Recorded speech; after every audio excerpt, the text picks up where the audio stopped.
কথায় আছে না, প্রিয়জনকে খুশি করতে চাইলে লাখ টাকা বা কোটি টাকার প্রয়োজন হয় না। ইচ্ছা যদি থাকে, বড় যদি একটা মন থাকে, তাহলে প্রিয়জনকে 10 টাকার ফুল দিয়েও খুশি করা যায়।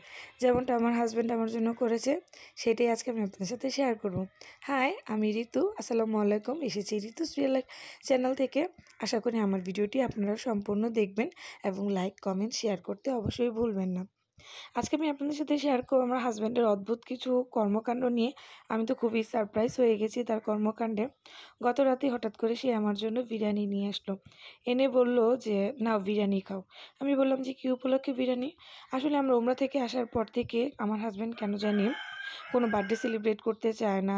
পয়লা বৈশাখ, কোনো ভ্যালেন্টাইন, সেগুলো একদমই সেলিব্রেট করতে পছন্দ করে না। সে বলে যে, এগুলো একটা সময় করেছি, এখন আর এগুলো করব না, কারণ এগুলো করাটা ঠিক না, আমাদের ইসলাম ধর্মে নেই। তো সে তো ঠিক কথাই বলেছে, যেটা আমাদের ইসলামে বেদায়েত হয়ে যায়, যেটা আমাদের ইসলামে নিষেধ করেছে, সেটা একদমই আমাদের করা উচিত না। তো আমার হাজব্যান্ড তো আমার জন্য বিরিয়ানি নিয়ে এসেছে, আর আমি তো বিরিয়ানি খেতে খুবই পছন্দ করি।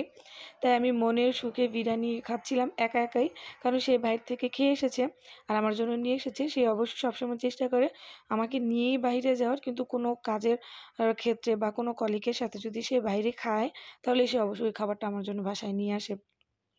দেখেন আমার জন্য আমার হাজব্যান্ড কত ভালোবাসে। একটা সময়ে বেকার ছেলের হাত ধরেই সংসার শুরু করেছিলাম। এক কথায় বলা চলে যে খালি পকেটে সংসার শুরু করেছি। আলহামদুলিল্লাহ, এখন আল্লাহ আমাদেরকে এমন একটা সামর্থ্য দিয়েছি, আমার হাজব্যান্ড চাইলেই আমার অনেক ইচ্ছা পূরণ করতে চায়। যেমন উমরাতে যাব, তখন খুব ইচ্ছে ছিল উমরাতে যাওয়ার। আল্লাহর রহমতে আল্লাহ কবুল করেছে, তাই আমরা উমরাটাও শেষ করে এসেছি। তো যাই হোক, সেটা বড় কথা না। কথা হচ্ছে যে উমরা থেকে আসার পরেই আমার হাজব্যান্ড অনেকটা চেঞ্জ হয়ে গেছে। যেহেতু সে একদমই বার্থডে সেলিব্রেট করতে পছন্দ করে না। আর কিছুদিন পরে আমার জন্মদিন, সে হঠাৎ করেই বিরিয়ানি নিয়ে এসে বলল যে, তোমার তো আর কিছুদিন পরে জন্মদিন, ওই দিন আমি তোমাকে কিছু করে দিব না বা কিছু দিব না, আগে পরে দিব। কারণ ওই দিন যদি দিই, তাহলে এটা এক প্রকার সেলিব্রেট হয়ে যাবে। আর আমি সেটা একদমই করতে চাচ্ছিলাম না। তাই আমার হাজব্যান্ড আমার জন্য বিরিয়ানি নিয়ে এসেছিল, আর আমি সেটা মনের আনন্দে খাচ্ছিলাম। খেতে খেতে সে আমাকে বলল যে, দাঁড়াও দাঁড়াও, তোমার জন্য একটা সারপ্রাইজ আছে। আমি মনে করলাম, কী সারপ্রাইজ? আমি তো অবাক, কারণ আমার হাজব্যান্ড এমন একজন মানুষ, সে কখনো আমার জন্য কোনো সারপ্রাইজ প্ল্যান করতে পারে না। সেটা তার পেটের মধ্যে একদম রাখতে পারে না। কোকা-কোলা যেমন বুটবুট করে, তার পেটের মধ্যেও সেই সারপ্রাইজটা বুটবুট করে। সে একদমই সেটা গোপন রাখতে পারে না, সিক্রেট রাখতে পারে না। তো আমি বললাম যে, কী সারপ্রাইজ? আমি তো সারপ্রাইজের জন্য খুবই উতাল হয়ে উঠেছিলাম। সে আমাকে বলল যে, তোমার জন্য আমি একটি অনেকগুলো দেখো বেলি ফুল নিয়ে এসেছি। সে আমাকে বেলি ফুলগুলো এনে আমার হাতে দিল। আমি তো দেখি খুবই অবাক, খুবই খুশি হয়ে গিয়েছিলাম। আসলে আমি বেলি ফুলটা খুবই পছন্দ করি। আর অনেক সময় দেখা যায় যে ছোটো, ছোটো কোনো কিছুতে মানুষ অনেকটা আনন্দ খুঁজে পায়, যেটা লাখ টাকার বা হাজার টাকার জিনিসে খুঁজে পাওয়া যায় না। তো আমার হাজব্যান্ড আমার জন্য অনেকগুলো বেলি ফুল, এক গাদা বেলি ফুল নিয়ে এসেছিল। আমি তো বেলি ফুল দেখে খুবই খুশি হয়েছিলাম।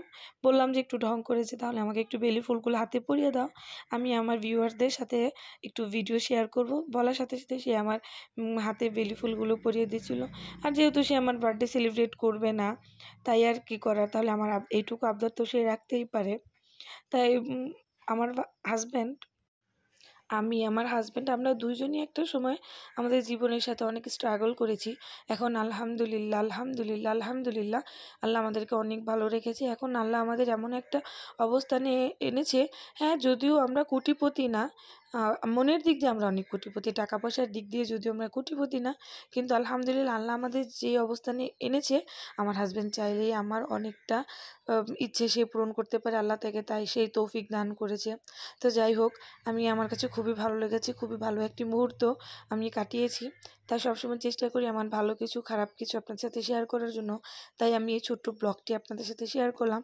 আমার কিছু জীবনের মুহূর্ত আপনাদের সাথে শেয়ার করলাম। যদি আমার এই ব্লগটি, আমার এই জীবনের কিছু মুহূর্ত ভালো লাগে, তাহলে অবশ্যই আমার কমেন্টসে লাইক, কমেন্ট, শেয়ার করবেন। আর এইদিকে দেখুন, আমি বেলি ফুল পেয়ে এত খুশি হয়েছিলাম যে আমি কি রেখে কি করব তা আমি বুঝে পাচ্ছিলাম না, কারণ আমার অনেক পছন্দের ফুল বেলি ফুল। আমি এটাকে বারবার ঘুরিয়ে ঘুরিয়ে টিকটকের জন্য ভিডিও করছিলাম, শর্টসের জন্য ভিডিও করছিলাম। আমার কাছে খুবই ভালো লাগছিল।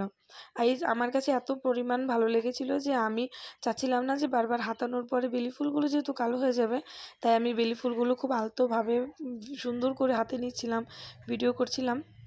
আর ভিডিও করা শেষ হয়ে গেছে পরে যদি বাইরে রেখে দিই তাহলে এগুলো কালো হয়ে যাবে, নষ্ট হয়ে যাবে। তাই আমি সুন্দর করে আমার ঘরের এই তারকাটায়, ওই তারকাটায়, এখানে ওইখানে শোপিসে সাজিয়ে রাখছিলাম, যাতে অন্তত 2-3 দিন বেলি ফুলটা থাকে আর এটার ঘ্রাণগুলো আমার ঘরে ছড়িয়ে ছিটিয়ে থাকে। আর মাশাআল্লাহ আমার ঘরে এখনও বেলি ফুলটি আছে। অল্প অল্প নষ্ট হয়েছে, ওইরকম তেমনি কোনো নষ্ট হয়নি। তো যাই হোক, আপনারা সবাই ভালো থাকবেন, সুস্থ থাকবেন। এই বলে আজকে আমি আমার এই ছোট্ট ভিডিওটি, ছোট্ট ব্লগটি শেষ করছি। তো সবাই আমাদের জন্য দোয়া করবেন।